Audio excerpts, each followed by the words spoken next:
Assalamualaikum warahmatullahi wabarakatuh. Alhamdulillah, alhamdulillah wa syukurillah. Syukur kita kepada Allah Subhanahu wa taala dengan limpah kurnianya dapat bersama-sama dalam perintah PKP ini di sama-sama ingin berkongsi tafsir iaitu kefahaman iaitu dalam surah Al-Kahfi. InsyaAllah jadi kita akan kongsi bersama-sama. Dan sebelum itu kita bersama-sama membaca Ummul Quran Al-Fatihah. A'udzubillahi minasyaitonirrajim. Bismillahirrahmanirrahim. Alhamdulillahirabbil alamin. Arrahmanirrahim. Maliki yaumiddin. Iyyaka na'budu wa iyyaka nasta'in. Ihdinas siratal mustaqim. Siratal ladzina an'amta 'alaihim ghairil maghdubi 'alaihim waladdallin. InsyaAllah bersama kita bersalawat ke atas Nabi sebanyak 10 kali, insyaAllah mudah-mudahan dapat syafaat insyaAllah. Allahumma salli ala Sayyidina Muhammad wa ala ali Sayyidina Muhammad. Allahumma salli ala Sayyidina Muhammad wa ala ali Sayyidina Muhammad. Allahumma salli ala Sayyidina Muhammad wa ala ali Sayyidina Muhammad. Allahumma salli ala Sayyidina Muhammad wa ala ali Sayyidina Muhammad. Allahumma salli ala Sayyidina Muhammad wa ala ali Sayyidina Muhammad. Allahumma salli ala Sayyidina Muhammad wa ala ali Sayyidina Muhammad. Allahumma salli ala Sayyidina Muhammad wa ala ali Sayyidina Muhammad. Allahumma salli ala Sayyidina Muhammad wa ala ali Sayyidina Muhammad. Allahumma salli ala Sayyidina Muhammad wa ala ali Sayyidina Muhammad. Allahumma salli ala Sayyidina Muhammad wa ala ali Sayyidina Muhammad. Allahumma salli wa sallim wa barik alaihi. InsyaAllah bersama kita menafaskan zikir yang diajar oleh baginda Nabi Muhammad sallallahu alaihi wasallam. InsyaAllah kita bersamalah. La ilaha illallah al-azimul halim. La ilaha illallah rabbul arsyil azim. La ilaha illallah rabbis samawati wal ard wa rabbul arsyil karim. InsyaAllah zikir yang diajar oleh baginda Nabi Muhammad sallallahu alaihi wasallam kita dengan Allah Subhanahu wa taala daripada segala bala bencana dan musibah. InsyaAllah mudah-mudahan. Jadi insyaAllah kita akan kongsikan surah Al-Kahfi. InsyaAllah pada hari ini saya akan kongsikan dengan bermulanya daripada ayat pertama sehingga ayat yang ke-8. InsyaAllah. A'udzubillahi minasyaitonirrajim. Bismillahirrahmanirrahim. Alhamdulillahilladzi anzala ala 'abdihi al-kitaba wa lam yaj'al lahu 'iwaja qayyiman liyunzira ba'san shadidan min ladunhu wa yubashshiral mu'minin alladhina ya'maluna as-salihati anna lahum ajran hasana makithina fihi abada. Teruskan pada ayat yang pertama.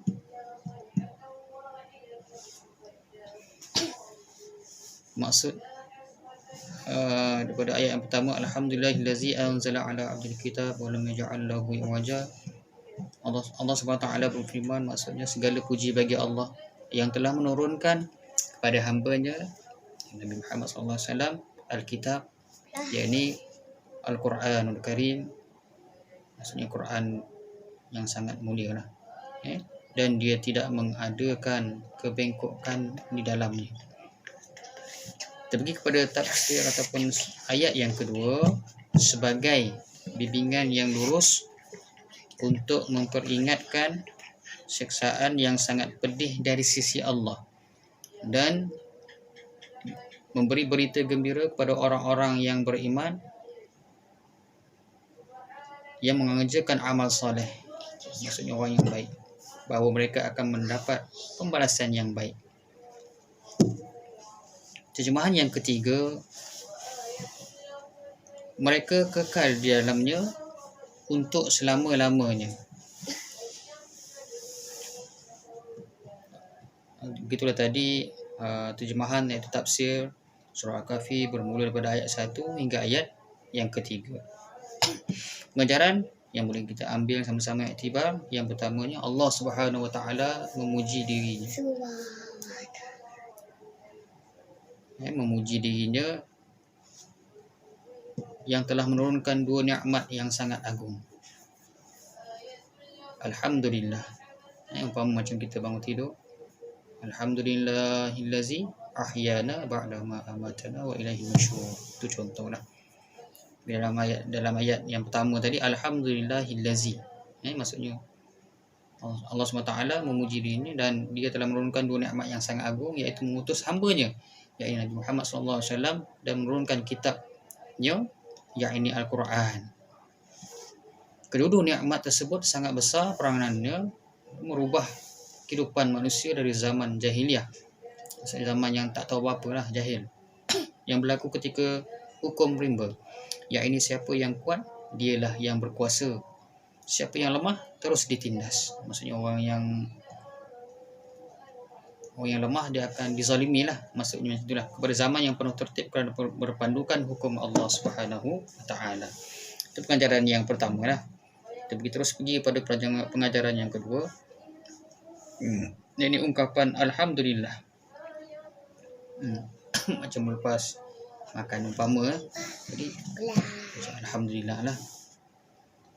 Umpama makan, Alhamdulillah. Segala puji bagi Allah. Yang bermaksud di sini adalah dengan maksudnya perintah. Ya, ini pujilah Allah atau sanjunglah Allah atau bersyukurlah kepada Allah Subhanahu Wa Taala. Menurut istilah ilmu tafsir yang disebut ismul masdar bermakna al-am. Maksudnya kata benda dengan makna perintah, amar. Amar maksudnya kata perintah. Yang bermaksud pujilah Allah atau syukurilah Allah atau berterima kasihlah kepada Allah yang telah menurunkan dua nikmat utama, iaitu pengutusan Nabi Muhammad SAW dan penurunan Al-Quranul Karim. Dan yang ketiga, Allah Subhanahu Wa Taala selanjutnya mensifati Al-Quran dengan dua sifat. Apa dia itu? Yang pertamanya iaitu sifat nafi. Maksud sifat nafi ni ini Allah menafikan bahawa dalam Quran ada perkara yang bengkok. Itu yang pertama lah. Lagi yang kedua, sifat isbat. Yang ini mengisbatkan atau menetapkan bahawa semua kandungan Al-Quran adalah lurus belaka. Dan yang keempat, tiada kebengkokan. Maksudnya dalam Quran tiada perkara yang menyusahkan, tiada dusta dan bohong atau dongeng. Al-Quran ni kekal sepanjang zaman waktu sehingga hari kiamat lah. Jadi maksudnya kalau orang yang tak nak membaca Al-Quran, umpama dia rugilah. Umpama dia rugi dunia dan akhirat. Sedangkan maksud semua kandungannya lurus belaka ialah semua kandungan Al-Quran adalah mudah, benar, sesuai dengan fitrah manusia. Imam Ibnu Al-Qayyim berkata ada 3 ciri-ciri jalan yang lurus. Yang pertamanya, jalan itu dekat. Yang pertama tadi, jalan itu dekat. Jalan itu mudah dilalui dengan cepat sampai ke destinasi.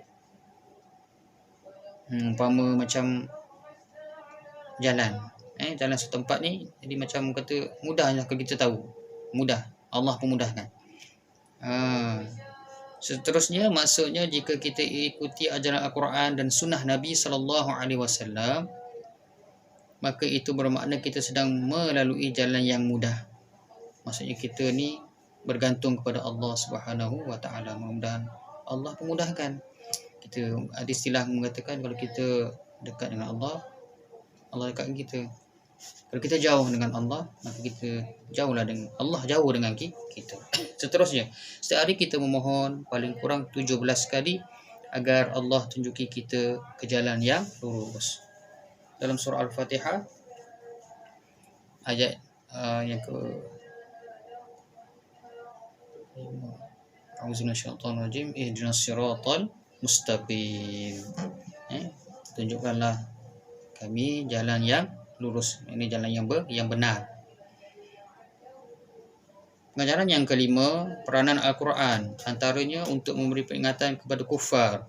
Apa makna kufar? Kufar maksudnya orang yang ingkar ataupun orang yang kafir, bahawa bagi mereka siksaan yang sangat pedih dari sisi Allah jika mereka menolak ajaran Al-Quran. Na'udzubillah min zalik, minta jauhkan. Selain itu, Al-Quran juga sebagai penyampai berita gembira pada orang-orang yang beriman lagi beramal soleh, maksudnya orang yang baiklah. Dibuat bekerja yang baik, kerja amal kebaikan, amal kebajikan. Sebenarnya bahawa bagi mereka balasan yang baik, yakni syurga. Mereka akan hidup kekal dalam syurga untuk selama-lamanya. Dan ayat ini juga memberi isyarat bahawa memiliki iman saja belum menjamin seseorang itu layak masuk syurga, tetapi mestilah imannya itu diikuti dengan amal soleh. Maksudnya dia kena guide dulu. Kaedah dan tafsir, jika disebut hanya iman, maka maksudnya iman dan amal soleh. Tetapi jika disebut secara bergandingan, maka maksud iman ni tadi adalah keyakinan hati, sedangkan maksud amal soleh pula ialah amalan pada anggota. Ini beriman lah, maksudnya akidah. Dan kita teruskan lagi insya-Allah pada ayat yang keempat dan yang kelima.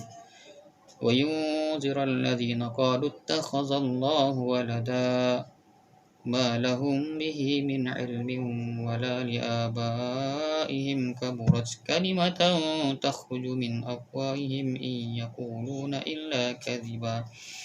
Maksudnya, dan untuk ayat yang keempat, dan untuk memperingatkan kepada orang-orang yang berkata ini Allah mengambil seorang anak. Ada kaitan dengan akidah, berakidah tauhid. Dan yang kelima, mereka sesekali tidak mempunyai pengetahuan tentang hal itu. Begitu pula nenek moyang mereka. Alangkah buruknya kata-kata yang keluar daripada mulut mereka, sedangkan mereka tidak mengatakan sesuatu kecuali yakni dusta. Kazib. Kita pergi kepada pengajaran. Yang pertama, kalau pada ayat di atas yang telah dibacakan tadi, ayat Quran memberi satu peringatan kepada kufar, yakni bahawa untuk mereka disediakan azab dari sisi Allah Subhanahu wa taala. Maka ayat ini pula menegaskan bahawa dosa mereka yang paling besar ialah mendakwa kononnya Allah mempunyai anak. Yakni Maha Suci Allah. Semua kufar mendakwa Allah mempunyai anak. Yahudi turut menuduh Uzair, yakni anak Allah, dan Nasrani pula, yakni bangsa panggil Kristian, menuduh Isa anak Allah. Musyrikin, kaum musyrik pula menuduh bahawa para malaikat itu adalah anak perempuan Allah, yakni Maha Suci Allah. Pengajaran yang kedua, Allah Subhanahu wa taala menegaskan bahawa dakwaan dan tuduhan kufar itu tidak berasas sama sekali. Maksudnya tuduhan mereka itu tidak berdasarkan ilmu ataupun dalil ataupun hujah. Umpama kita macam syarah, kita kena mesti ada ilmu, kena bagi dalil, bagi satu contoh dari ayat Quran dan hujah yang tepat ataupun yang benar lah. Padahal kaedah menyebut inna sidqa yu'rafu biadillatihi. Maksudnya sesungguhnya kebenaran itu hanya dapat diketahui melalui dalil-dalilnya. Kaitan ayat ni ada kaitan dengan bab tauhid, yakni bab akidah. Malahan umat Islam sungguh yakin dengan penjelasan Allah tentang dirinya dengan satu ayat surah Al-Ikhlas, a'udzubillahi minasyaitonir rajim, lam yalid wa lam yulad. Bermaksud dia tidak beranak dan tidak pula diperanakkan. Seterusnya, semua kandungan Al-Quran adalah benar belaka. Tidak ada satu jenis keraguan pun yang terdapat di dalamnya. Saya katakan rugi kalau orang yang tak membaca, tak nak membaca perasaan ataupun keinginan tu tak nak, jadi rugi dunia dan akhirat. Pengajaran yang ketiga, dakwaan kufar bahawa Allah mempunyai anak adalah semata-mata berdasarkan keyakinan yang mereka warisi dari nenek moyang mereka. Itulah sebabnya pada akhir ayat tersebut Allah Subhanahu wa taala menegaskan yaqulu na illa kadhiba. Maksudnya mereka tidak mengatakan sesuatu yang ini kecuali dusta. Ayat tersebut memberi isyarat bahawa umat Islam dilarang mengikuti sikap kufar tersebut. Islam bukan agama keturunan, warisan nenek moyang atau tradisi, malahan tetapi Islam ini adalah agama ilmu, ad-din, an-nasihah. Dan rujukan utama agama Islam ialah kalam Allah, yang bermaksud Al-Quran, kalamullah.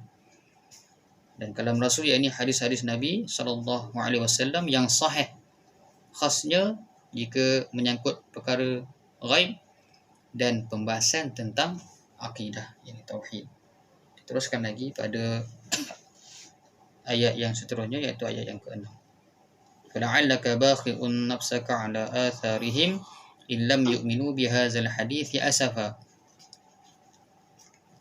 Ayat seterusnya, إِنَّا جَعَلْنَا مَا عَلَى الْأَرْضِ زِينَةً لَهَا لِنَبْلُوَهُمْ أَيُّهُمْ أَحْسَنُ عَمَلًا وَإِنَّا لَجَاعِلُونَ مَا عَلَيْهَا صَعِيدًا جُرُزًا.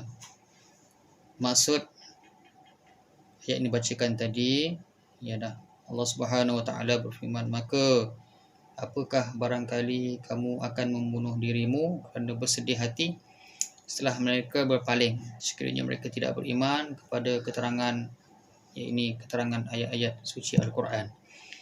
Dan yang ketujuh, ayat yang ketujuh, sesungguhnya kami telah menjadikan apa yang di bumi sebagai perhiasan baginya, agar kami menguji mereka siapakah di antara mereka yang terbaik, yakni perbuatannya. Ayat ke-8, dan sesungguhnya kami benar-benar akan menjadikan pula apa yang di atasnya menjadi tanah rata lagi tandus. Keterangan ataupun kefahaman bermula pada ayat 6 hingga ayat ke-8. Kita pergi terus kepada pengajarannya. Pengajaran yang pertama, dan ambil timbang sama-sama insya-Allah. Dalam ayat di atas, Allah Subhanahu wa taala melarang Nabi Muhammad SAW berputus asa kerana umatnya enggan beriman kepadanya. Menurut ulama tafsir, maksud pertanyaan yang tersirat dalam fala'allaka, maksud fala'allaka ni maksudnya maka apakah barangkali kamu, di sini membawa maksud lil istifham al-inkari, pertanyaan bagi untuk orang yang untuk mengingkari, ingkar satu arahan lah, dengan maksud an-nahyu, ini larangan. Jadi maksudnya la tuhlik nafsaka li'adami imanihim, janganlah kamu binasakan dirimu kerana mereka tidak beriman terhadap apa yang engkau sampaikan. Seterusnya dalam erti kata lain, wahai Muhammad, jangan kamu membunuh dirimu kerana terlalu marah dan terlalu sedih mengenang sikap mereka, tetapi tugasmu adalah menyampaikan sahaja. Ini ada kaitan dengan bab sirah, dakwah Nabi SAW. Saya berdakwah tadi kena sabarlah. Nabi Rasulullah sangat kuat, sangat kuat dan tabah menghadapi segala rintangan dan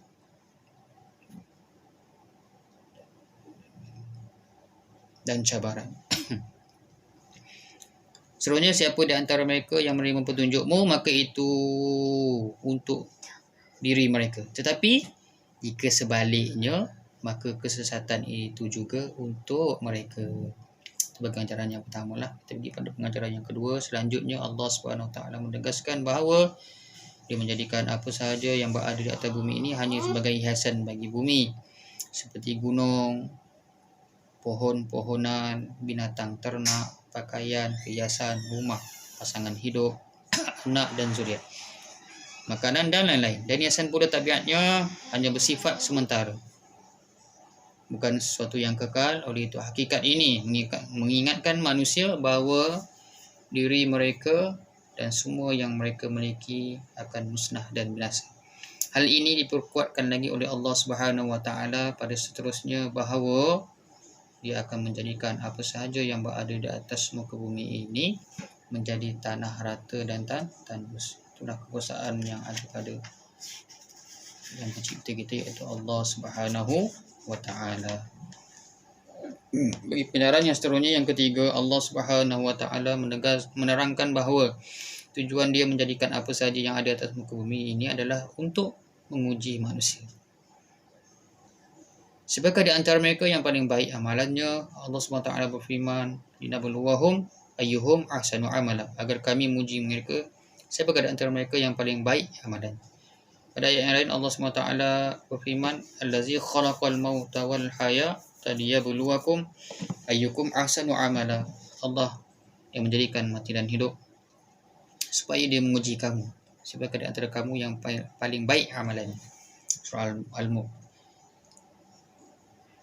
Seterusnya, maksud tadi, kami akan memberi balasan untuk manusia di akhirat nanti sesuai dengan amalannya. Jika baik, layak mendapat pahala. Jika buruk, layak diseksa. Ajaran yang keempat, dalam ayat di atas Allah SWT tidak menyebut linabluwahum ayyuhum aksaru amala. Perbezaan di situ maksudnya agar kami menguji mereka siapakah di antara mereka yang paling banyak amalannya. Linabluwahum ayyuhum ahsanu amala. Ahsanu, dia tak kata aksaru amalan. Hal ini menunjukkan bahawa yang penting dalam beramal adalah kualitinya, bukan kuantitinya. Itu yang penting. Syarat amalan yang berkualiti dan selanjutnya layak mendapat pahala daripada Allah Subhanahu wa taala.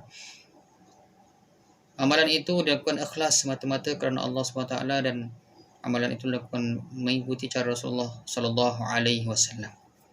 Ubay bin Ka'ab radhiyallahu anhu berkata, amalan sedikit yang dilakukan mengikuti sunnah adalah lebih baik daripada amalan yang banyak tetapi dicampuri dengan bid'ah. Bid'ah terbagi pada dua, bid'ah yang benar, bid'ah hasanah, satu lagi bid'ah dhalalah, ini bid'ah yang sesat. Pelajaran yang boleh kita ambil yang kelima, sungguh banyak manusia yang tertipu dalam beramal. Oleh itu pengajaran dalam ayat di atas wajib diikuti oleh setiap insan yang ingin terhindar daripada tipu daya syaitan agar amalan mereka tidak sia-sia. Barangkali inilah rahsia dan hikmah mengapa Rasulullah sallallahu alaihi wasallam bersabda, barang siapa yang menghafal, ini menara 10 ayat daripada awal surah Al-Kahfi, nescaya dia daripada Dajjal. Hadis riwayat Muslim. Dajjal menurut bahasa pendusta atau penipu. Maksud Dajjal, seseorang yang mendakwa dirinya Tuhan yang akan muncul di akhir zaman, yang banyak berdusta dan menipu orang ramai. InsyaAllah saya rasa setakat itu saja perkongsian surah Al-Kahfi bermula pada ayat yang pertama sehingga ayat yang ke-8, dan insyaAllah kita sambung lagi sila akan datang. Wallahu a'lam. A'udzubillahi samil alim minasyaitonir rajim. Bismillahirrahmanirrahim. Alhamdulillahi rabbil alamin. Wassalatu wassalamu ala asyrafil anbiya'i wal mursalin wa ala alihi washabbihi ajma'in. Allahumma faqqihna fid-din wa 'allimna ta'wil waj'alna min ibadikas shalihin birahmatika ya arhamar rahimin. Allahumma afina min kulli bala'id dunya. Allahumma afina min kulli bala'id dunya. Allahumma afina min kulli bala'id dunya wa 'adzabil akhirah. Syarrid dunya wa syarril akhirah. Wa Allahu lana wa lakum ya karim birahmatika ya arhamar rahimin. Allahumma afina fi badanina. Allahumma afina fi sam'ina. Allahumma afina fi basarina birahmatika ya arhamar rahimin. Allahumma kshif 'anna al-balaa wal wabaa wal balaa ma la yashfu ahadun ghayruk. Allahumma inna na'udzu bika min al-barasi wal junun wal juzam wa min sayyi'il asqam. Allahumma barik lana fi syahri sya'ban wa ballighna Ramadan birahmatika ya arhamar rahimin. Bismillahirrahmanirrahim. La yadurru ma'a ismihi syai'un fil ardi wa la fis sama'i wa huwas samiul 'alim. Rabbana atina fid dunya hasanah wal akhirati hasanah wa qina azabannar. Sallallahu ala sayyidina Muhammad wa ala alihi wa sahbihi wa baraka wa sallam. Alhamdulillah rabbil alamin.